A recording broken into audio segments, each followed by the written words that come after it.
people ask me, man, what the fuck wrong with Bo? And there's a lot of podcasts that's talking about Bo Dilly. But I want to talk about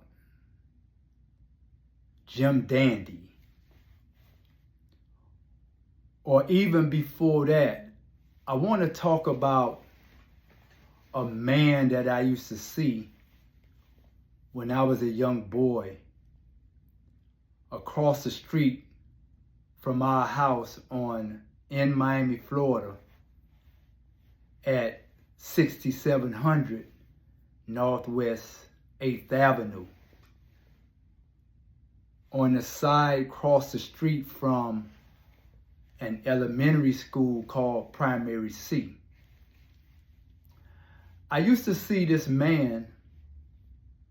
First, he was training Doberman pitchers, and then he began to train what we knew or learned to know as Rottweilers. And so that's the first time that I seen him.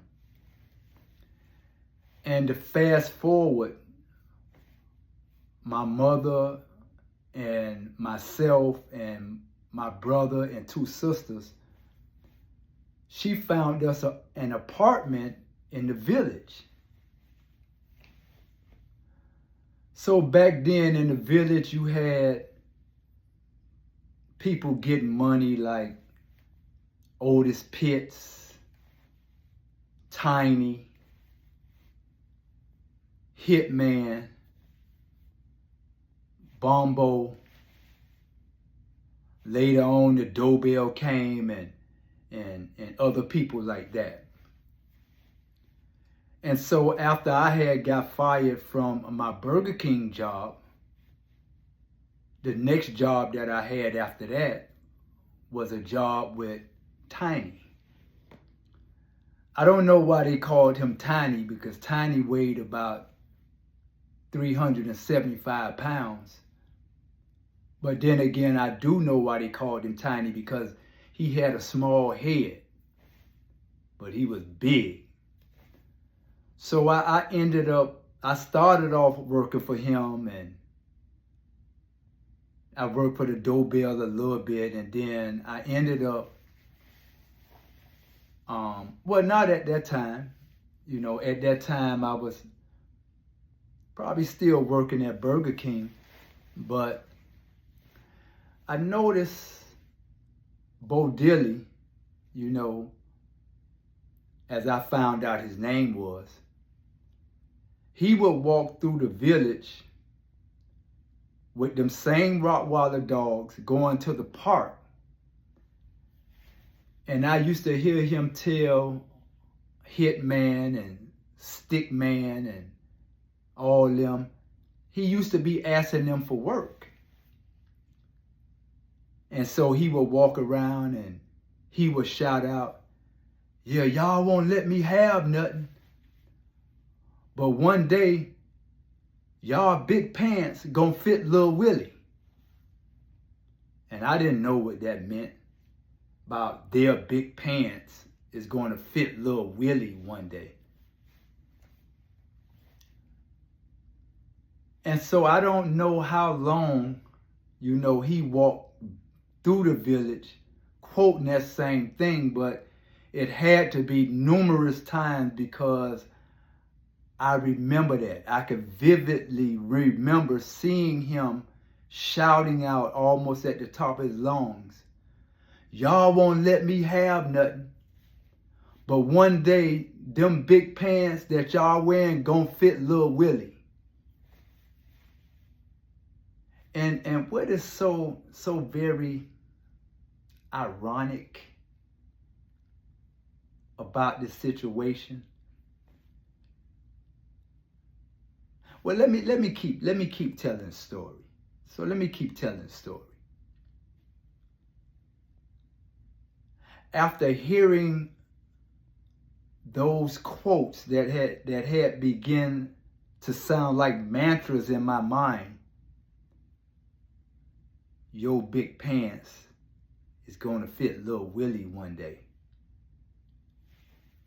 And so as time went on, you know, I began working for Denver Tony. They called him Hitman.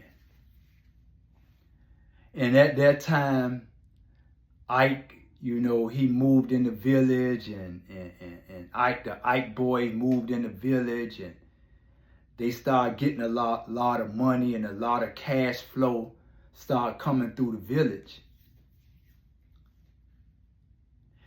And the reason why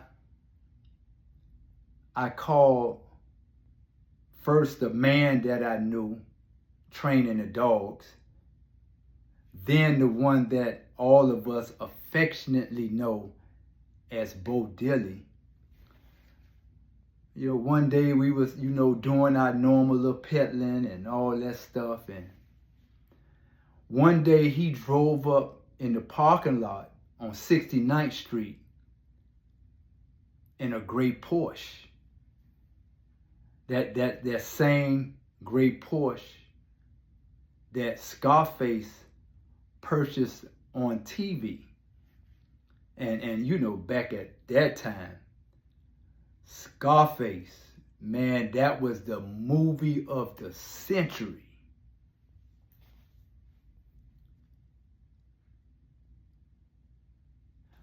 Bo Dilly drove up in the parking lot, and he said, "Hey, y'all, come here. Everybody come here. Let me show you something." And he opened the trunk of that Porsche, and it was filled with money. Stacks and stacks of money. I don't know how much it was. Might have been a few million. I don't know. But he stood right there, and he said, "I told you all that those big pants that y'all wearing was going to fit Lil Willie one day." And after that, man, this man had traffic at the rate that Ike had traffic at. Man, this man started buying all the properties, and I remember one day a tow truck with about 5 Cadillacs, brand new Cadillacs, drove by our spot, and Bo Dilly had the spot on 7-0, like off 8th Avenue. And man, they unloaded them Cadillac DeVilles, man. Different colors. One was for coal. One was for a lot of other people named like Turner, and they had the hard shell. They were brand new. And I remember looking at them cars, and I said, one day, I want to be like Bo Dilly.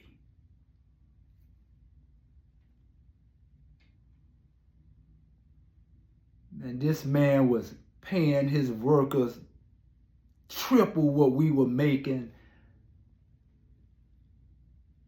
And he was making an insane amount of money.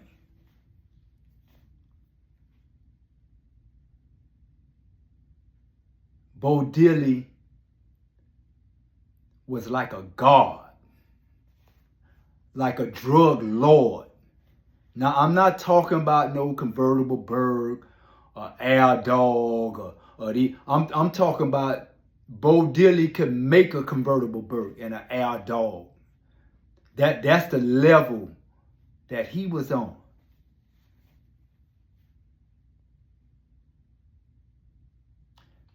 And to think about the man, the myth, the legend, Bo Dilly, whom I dreamed of becoming, ended up one day being my cellie, my cellmate in federal prison. And so people ask me, because recently we heard that Bo Dilly, the man, the myth, the legend,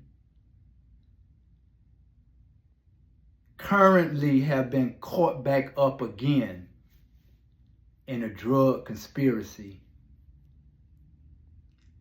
after serving over 35 years in federal prison.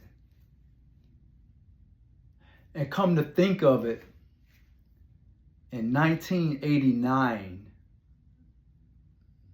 I caught a Fed charge for buying guns from the gun store by being a convicted felon.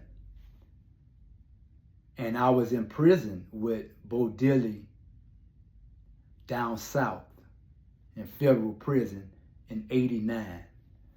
So Bo Dilly probably the feds picked him up, which he thought was a gun charge, and they later on charged him with drugs.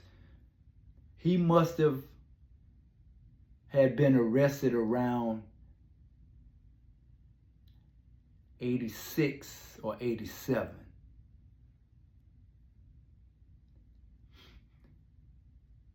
And so I've had numerous conversations with Bo Dilly at the Boiled Fish and Grits place behind McDonald's near the expressway.